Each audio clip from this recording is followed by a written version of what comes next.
Shalom Deotins. Oke, sebelum kita mulai ibadah, mari kita bersatu dalam doa.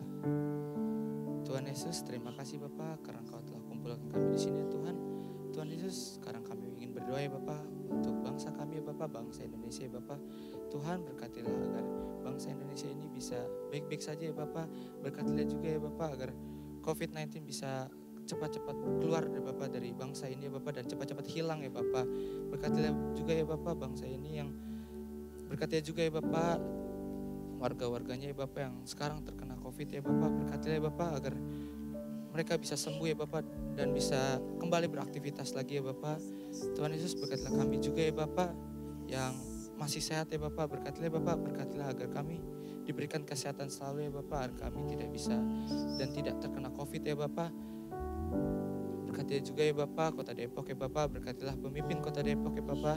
Berkatilah agar Kota Depok bisa baik-baik saja ya Bapak. Berkatilah juga ya Bapak gereja kami ya Bapak, berkatilah pemimpin gereja kami. Berkatilah Om Riza ya Bapak, berkatilah Kak Yosua ya Bapak. Berkatilah ya Bapak Kak Agatha ya Bapak sebagai ketua Jawa Timur ya Bapak. Berkatilah agar mereka, agar pemimpin-pemimpin kita, pemimpin-pemimpin kami bisa baik-baik saja Bapak, bisa terus memuliakan nama Tuhan ya Bapak dan mengembangkan Jawa Timur ya Bapak. Tuhan berkati ya Bapak, sekarang kami ingin ibadah ya Bapak. Berkatilah agar ibadah kami bisa hikmat ya Bapak, bisa terus memuliakan nama-Mu ya Tuhan. Dan berkatilah kami ya Bapak yang ingin beribadah ya Bapak. Terima kasih Tuhan, dalam nama Tuhan Yesus kami berdoa, haleluya, amin. Puji nama Tuhan. Shalom teman-teman DOT. Hari ini aku mau ajak teman-teman untuk kita sama-sama datang sama Tuhan, untuk kita meletakkan apapun yang kita hadapi hari-hari ini dan kita datang sama Tuhan Yesus. Terima kasih Tuhan Yesus, terima kasih Roh Kudus. Engkau selalu ada buat kami Tuhan Yesus. Bahkan di saat kami gak tahu mau ngapain Tuhan, di saat kami gak tahu jalan mana yang harus kami tempuh, Tuhan Yesus tetap ada di sisi kami. Terima kasih Tuhan Yesus, terima kasih Roh Kudus.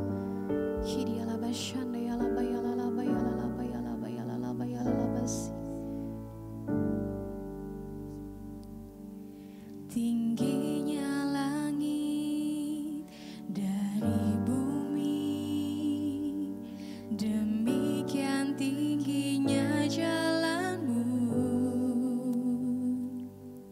Biar kehendakmu dan rencanamu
Sungguh ku sadari betapa ku merindukanmu.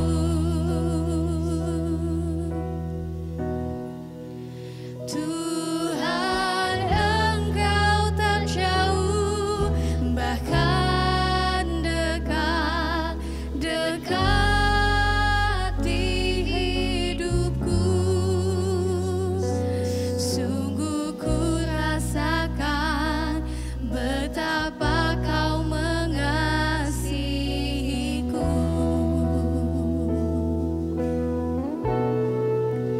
Tuhan, Engkau tak jauh, bahkan dekat di hatiku. Sungguh ku sadari betapa ku merindukanmu. Lebih lagi teman-teman, angkat kedua tangan kita nyanyikan.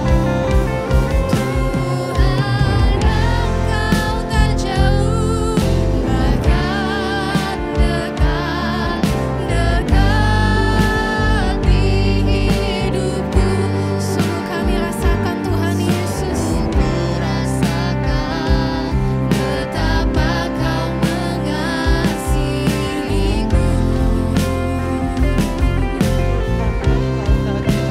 Tuhan, Engkau tak jauh, bahkan dekat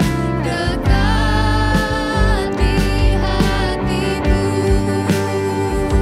Sungguh ku sadari betapa ku merindukanmu.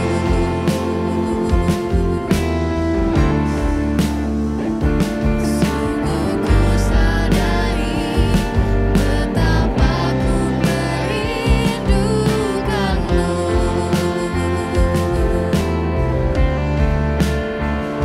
Sungguh ku sadari betapa ku merindukanmu.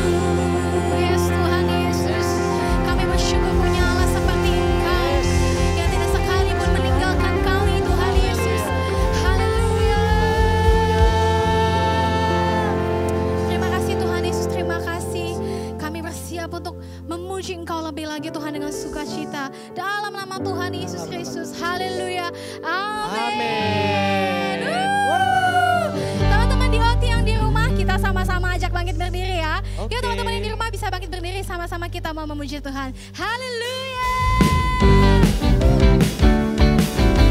Bisa digerakin badannya teman-teman. Haleluya. Kita sama-sama nyanyikan. Tuhan Raja Maha Besar. Mari datang menyembah Dia. Tuhan Raja Maha Besar. Mari sama-sama teman-teman. Datang menyembah Dia. Katakan Dia pencipta.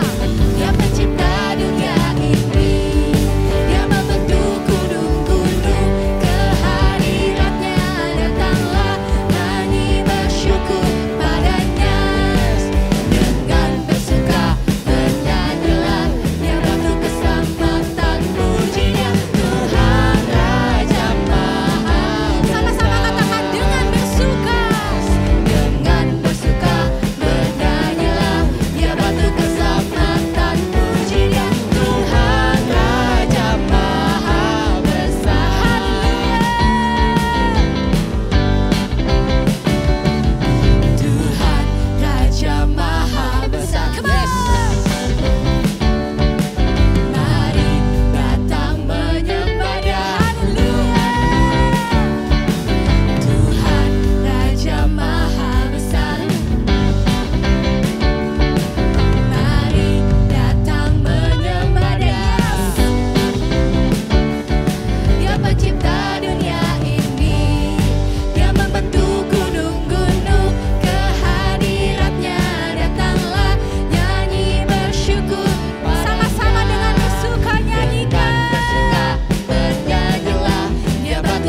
selamat datang di Ibadah di OT hari ini.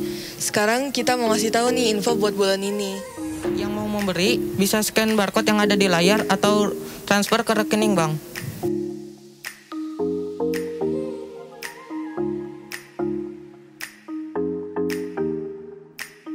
Dan buat teman-teman yang belum ikut cool, bisa DM di Instagram di RP232 supaya kalian bisa ikut cool yang sesuai dengan daerah rumah kalian. Yang udah bergabung dalam cool, yuk tetap unity biar kita bisa bertumbuh di dalam Tuhan.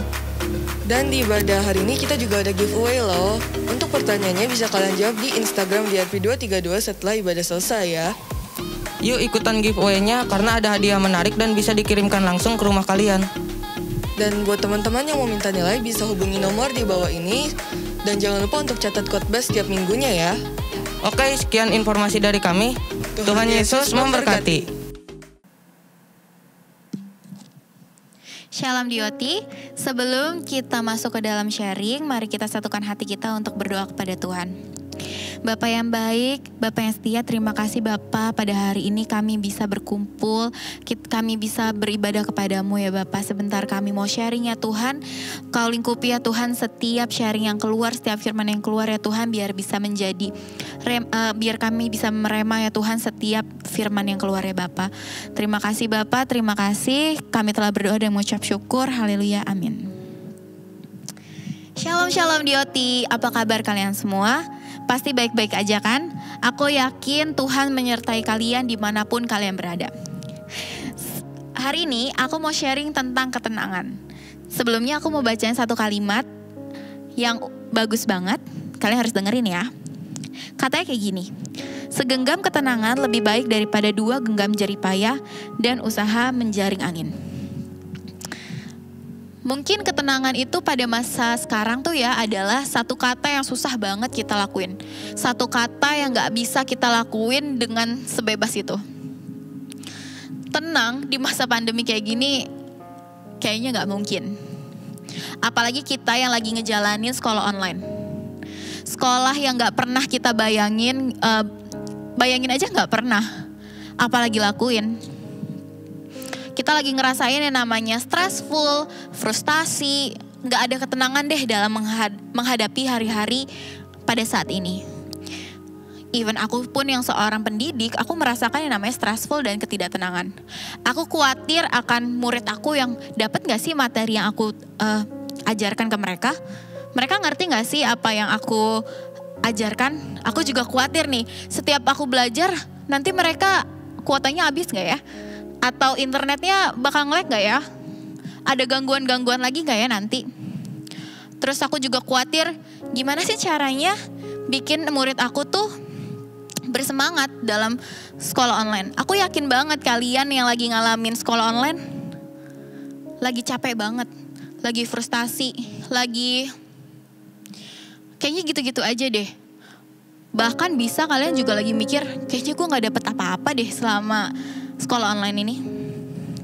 Nah, orang dunia bisa bilang masa pandemi kayak gini gak ada jaminan di hari esok ada ketenangan.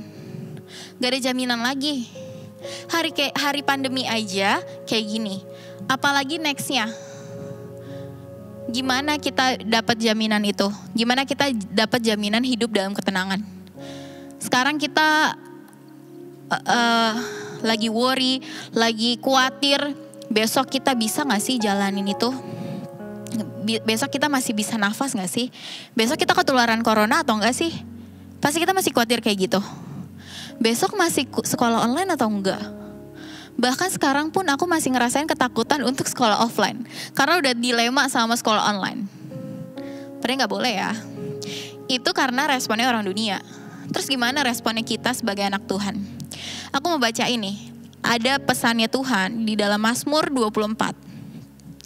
Katanya, Tuhanlah yang mempunyai bumi serta segala isinya, dan dunia serta yang diam di dalamnya. Sebab dialah yang mendasarkannya di atas lautan dan menegakkannya di atas sungai-sungai. Itu tadi Mazmur loh yang bilang. Tuhan yang punya segala bumi dan isinya. Terus kita sebagai anak Bapa yang ada di surga, kok bisa masih gak tenang?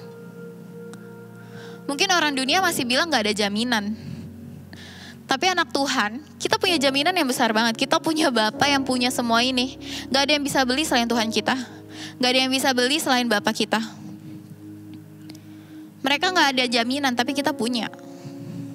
Kita bisa ngelakuin apapun itu dengan ketenangan. Karena yang punya Bapa kita. Yang kita harus tahu adalah ketenangan itu bukan suatu keadaan. Ketenangan itu kita dapat karena kita memilih untuk hidup dalam ketenangan. Harusnya, karena kita tahu nih kita anaknya Bapa. Anaknya Bapa yang punya segalanya, kita harus hidup dalam ketenangan. Orang dunia boleh ngomong kayak gitu. Boleh bilang gak ada ketenangan deh di selanjutnya, kehidupan selanjutnya. Tapi kita gak bisa. Harusnya kita senang ya. Ya enggak? Aku tahu banget kalau kalian tuh lagi khawatir, para pelajar nih di OTIS lagi pada khawatir. Apalagi masuk tahun ajaran baru, masuk sekolah baru, kalian pasti khawatir gak punya temen, khawatir gak naik kelas, khawatir gak dapet apa-apa. Tapi percaya, di saat kita udah ngelakuin bagian kita, Tuhan gak akan diam aja. Tuhan bakal ngelakuin bagiannya dia. Tuhan tuh selalu nolong kita di saat kapanpun itu. Mau kita lagi bahagia, mau kita lagi sedih, Tuhan selalu tolong kita tanpa waktunya tuh nggak pernah miss lah. Selalu tepat waktu. Pasti dari sini ada yang ngomong, halah, omong kosong, mana ada. Kayaknya Tuhan nggak pernah bantu kita deh. Kayaknya nggak ada deh bantuan Tuhan atas kita, nggak ada tuh, kita nggak pernah lihat. Padahal mereka nggak sadar. Mereka berdiri, sekolah, makan, bernafas, itu karena pertolongan Tuhan. Mereka bisa ngomong kayak gitu karena mereka nggak tenang. Karena mereka nggak ada ketenangan dalam hidupnya. Nah, kenapa kita harus hidup dalam ketenangan?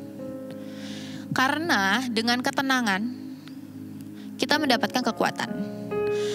Ada ayatnya di Yesaya 30 ayat 15. Aku bakal bacain. Sebab beginilah firman Tuhan Allah yang Maha Kudus, Allah Israel. Dengan bertobat dan tinggal diam kamu akan diselamatkan. Dalam tinggal tenang dan percaya terletak kekuatanmu. Orang yang hidup dalam ketenangan akan mendapatkan kekuatan. Orang yang hidup dalam ketenangan akan dapat melewati berbagai persoalan. Tapi orang yang gak hidup dalam ketenangan akan mendapatkan kesulitan. Kadang kita gagal itu bukan karena kita gak bisa untuk ngelewatin persoalannya. Bukan karena kita gak mampu. Bukan karena persoalan kita itu sekuat Goliat, sebesar Goliat, bukan. Tapi karena kita kalah sama rasa gugup kita, rasa tidak percaya diri kita, rasa ketidaktenangan kita, rasa khawatirnya kita. Orang yang tidak hidup dalam ketenangan cenderung berpikir negatif. Kenapa bisa gagal dalam setiap persoalannya? Saat mereka berpikir negatif, mereka akan mengambil jalan yang salah dan keliru. Mereka gak berpikir jernih. Mereka berpikirnya secara panik. Makanya kan ada pepatah bilang, kita harus menyelesaikan masalah dengan kepala dingin. Harus dengan tenang maksudnya. Bukan dengan kepala panas gitu, gak bisa. Karena kita gak bakal dapetin jalan keluarnya kalau bukan dengan pikiran yang dingin. Rasul Petrus bilang kayak gini. Di 1 Petrus 4 ayat 7. Kesudahan segala sesuatu sudah dekat, karena itu kuasailah dirimu dan jadilah tenang supaya kamu dapat berdoa. Berdoa pun kita butuh ketenangan. Orang yang tenang akan saat berdoa tuh mereka tuh menyampaikan bukan hanya keinginannya, tapi mereka juga mendengar Tuhan tuh maunya kayak gimana. Kalau kita berdoa tergasa-gasa nih, kayak misalkan lagi mau doa makan, Tuhan berkati, amin. Kayaknya kita cuma ngomongin tentang yang maunya kita deh. Kita nggak tenang, doa aja nggak tenang. Padahal di firman-Nya doa itu butuh ketenangan. Gimana caranya kita dengar kehendaknya Tuhan dalam doa kita kalau misalkan kita nggak punya ketenangan? Tadi kan aku di awal bilang, segenggam ketenangan lebih baik daripada 2 genggam jari payah dan usaha menjaring angin. 1 genggam ketenangan aja bisa ngalahin 2 genggam usaha loh menjaring angin katanya. Itu cuma 1 genggam. Gimana kalau kita hidupnya dalam ketenangan? Menghadapi masalah, ngerjain tugas. Aku tahu banget nih, kalian pasti ngerjain tugasnya kayak, aduh, udah last minute, takut diomelin guru, takut dan lain-lain. Padahal kalau kalian kerjainnya tepat waktu, baru dikasih tugas langsung kerjain, langsung dikumpulin, kalian pasti gak akan tuh ngerasain namanya panik, deg-degan. Pasti ada ketenangan dalam sekolah online. Jadi, mulai hari ini kita harus belajar untuk menghadapi kehidupan, menghadapi sekolah, hidup di dalam kekeluargaan, hidup dalam pertemanan itu dengan ketenangan. Kadang salah paham pun karena ketidakadaan ketenangan. Karena terlalu berpikir negatif. Kita harus ingat ya, kalau kita misalkan gak ada ketenangan, kita akan lebih berpikir negatif. Jadi setiap apapun yang kita ambil, hasilnya akan negatif. Mulai sekarang aku mau ajak Diotis untuk hidup dalam ketenangan. Mungkin kalian mikir kali ya, ketenangan tuh gak penting sebenarnya. Padahal di firman-Nya udah jelas-jelas dibilang katanya ketenangan adalah kekuatan. Jadi kalian jangan lagi hidup dalam keputusasaan, kepanikan, gugup. Kalian lakuin ini dengan ketenangan, pasti kalian dapat kekuatan untuk melewati persoalannya. Aku yakin dengan sharing ini, walaupun singkat, aku yakin kalian bisa ngerti dan bisa dapat gimana sih caranya kita hidup tenang. Oh iya, aku belum kasih tahu sih gimana caranya hidup tenang. Yang pertama, kalian baca firman. Setiap kalian lagi ngerasain hidup kalian lagi gak tenang atau lagi gugup, kalian baca aja firman. Kadang tuh ya, saat kalian baca firman, ada aja tuh kita nemu random ayat yang sesuai dengan perasaan kita saat itu. Keren gak? Menurut aku sih keren. Terus berdoa. Tapi berdoa pun harus dengan ketenangan ya. Tarik nafas, buang, terus berdoa. Kalian bakal denger tuh maunya Tuhan tuh kayak gimana. Sekian, aku yakin banget kalian bisa hidup dalam ketenangan. Dan kalian harus jadi tenang di tengah keluarga kalian, di tengah pertemanan kalian. Sebelum kita tutup sharing ini, mari kita satukan hati kita, tundukkan kepala kita berdoa kepada Tuhan. Tuhan, terima kasih Tuhan buat firman-Mu ya Tuhan. Kami belajar ya Tuhan untuk menjadi pribadi yang tenang ya Bapa. Kami percaya Tuhan dengan ketenangan Tuhan, kami bisa mendapatkan kekuatan, kami bisa melewati persoalan demi persoalan ya Tuhan. Ya Tuhan, terima kasih Bapa, terima kasih kami telah belajar pada saat ini ya Tuhan. Terima kasih kami telah berdoa dan mengucap syukur. Haleluya, amin.